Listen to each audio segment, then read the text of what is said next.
Hello friends, Radhe Radhe. जैसा कि आप लोगों को पता ही होगा कि राधा कृष्णा 13 जुलाई से न्यू एपिसोड के साथ आ रहा है। उसी की स्टोरी को मेंटेन करते हुए हम बताएंगे कोरोना वायरस में चल रहे थे जो एपिसोड, उनकी ही स्टोरी हम बताते हैं रोज़।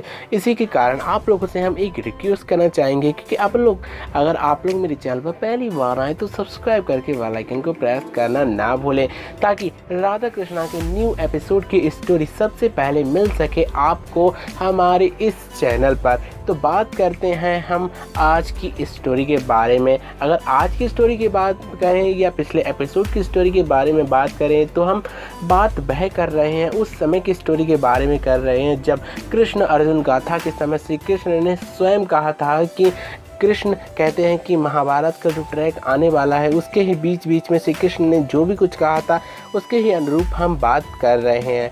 तो बात है उस समय की जब श्री कृष्ण का विवाह हो चुका होता है। अब हम बात करते हैं कल के एपिसोड की स्टोरी में। जैसे हमने बात की थी कि जो सत्यभामा होती है पारिजात के पुष्प को देखती हैं और देखते ही देखती हैं कि उनके आंगन में ना गिरते हुए वह पुष्प गिरते हैं रुक्मणी के आंगन में जाकर। तब रुक्मणी और राधा के संग जाकर वह सारे के सारे पुष्प को एक जोड़कर एक संग ले आती हैं। तब वह पुष्प ले आने के बाद में सत्यभामा श्री कृष्ण से कहते हैं कि कृष्ण अब चलिए हमें पूजा करनी चाहिए। तब कृष्ण कहते हैं कि अगर मैं धर्म की बात करूं तो सत्यभामा सच में तुम यह बताना कि यह अधिकार तुम्हारा है या रुक्मणी का, क्योंकि तुमने स्वयं कहा था कि जिसके आंगन में यह पुष्प गिरेंगे उसी को मैं इस पूजा में सम्मिलित होने दूंगी। जिसके कारण अब बताओ रुक्मणी के जो आंगन है उसमें यह पुष्प गिरे हैं तो अब किसको बैठने का अधिकार है अगर धर्म की बात की जाए। इसके अनुरूप मैं कुछ भी नहीं कहूँगा, सब कुछ तुम पे छोड़ता हूँ। तब सत्यभामा स्वयं कहते हैं कि मैं भी धर्म का पालन करना जानती हूँ, इसलिए रुक्मणी स्वयं तुम कृष्ण के संग इस पूजा का भाग लो और पूजा को संपन्न करो। तब कृष्ण के संग रुक्मणी का जो भी कुछ होता है पूजा का संपन्न करती हैं। इधर से नरकासुर फिर से अपना आतंक फैलाता है और वह ऐसे अग्नि का निर्माण करता है कि कृष्ण उस पर आ ही ना सके और वह 16,100 कन्याओं से विवाह के लिए सज्ज हो जाता है। और सज्ज होते ही वह पंडितों से कहता है कि मंत्र पढ़ो शीघ्र से शीघ्र, वह कृष्ण जब तक आएगा तब तक हमारा विवाह हो चुका होगा। और कहता है कि कृष्ण इस मार्ग पर आ ही नहीं सकता है, बाहर मैंने इतनी अप्रज्वलित अग्नि लगाई है जिसे देखकर वह भाग जाएगा।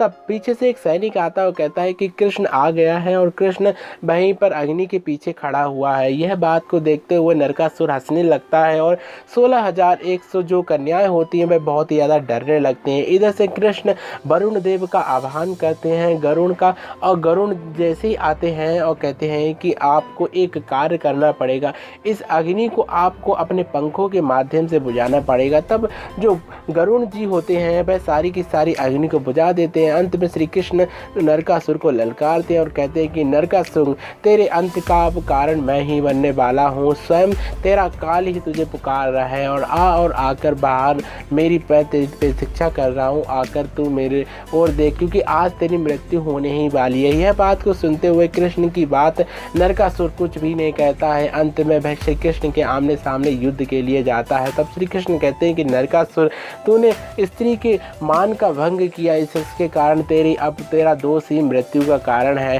तब जो नरकासुर होता है कहता है कि बोल तो तू ऐसा रहा है जैसे स्वयं नारायण हो। तब श्री कृष्ण कहते हैं मैं ही नारायण हूँ।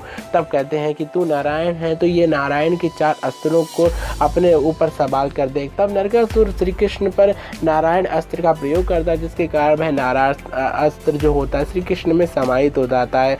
अंत में श्री कृष्ण कहते हैं कि जो मेरा था वह मुझ में ही समाहित हो गया, जिससे मेरे से ही मेरी अस्त्र से तू मुझे ही मानना चाहता है। तब नरकासुर कहता है कि अर्थात तुम क्या नारायण हो, ये ढोंग की बातें मत करो। तब श्री कृष्ण अपना सुदर्शन लेते हैं और सुदर्शन को जैसे ही उनकी उंगली पर आता है नरकासुर डर जाता है और बहुत सी प्रार्थना करता है, लेकिन कृष्ण उसे क्षमा नहीं करते हैं। अंत में उसका अंत करने के लिए उस सुदर्शन चक्र को दे देते हैं और सुदर्शन चक्र उसके धड़ को अलग कर देता है सिर से, जिसके कारण नरकासुर का यह अंत होता है और एक नया अध्याय समाप्त होता है। और तो दूसरा एक ऐसा अध्याय शुरू होगा जिसे सुनने के लिए सभी लोग इतने एक्साइटेड हो रहे हैं कि कब 13 अपडेट आए तब तक हम यह एपिसोड की स्टोरी को मेंटेन कर रहे हैं।